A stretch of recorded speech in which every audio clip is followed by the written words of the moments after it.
മക്കളെല്ലാവരും ചോറ് കഴിച്ചു. ഞാൻ ചോറ് കഴിക്കാൻ പോകും കേട്ടോ. നമ്മുടെ ചോറ്, കുറച്ച് ചോറ്, പിന്നെ ഇതേ പച്ചക്കറി, വെജിറ്റബിൾ പുളിങ്കറിയാണ് കേട്ടോ. വെജിറ്റബിൾ എല്ലാം കൊണ്ട് സാമ്പാറില്ല, ഇടയ്ക്ക് ഇങ്ങനെ വെക്കും. എനിക്ക് ഭയങ്കര ഇഷ്ടമാണ് കേട്ടോ പുളിങ്കറി പോലെ ഉണ്ടാക്കുന്നത്.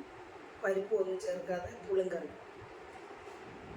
വെജിറ്റബിൾ കുറച്ച് എടുത്തു. പിന്നെ ഇന്ന് പാവയ്ക്ക തോരനാണ് കേട്ടോ.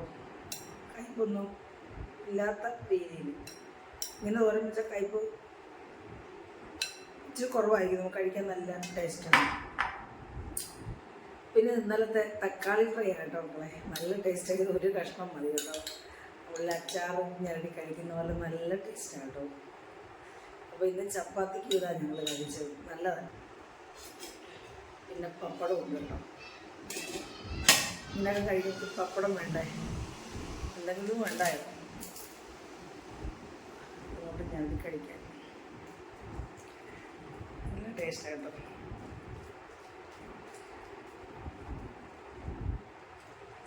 ശരി മക്കളെ.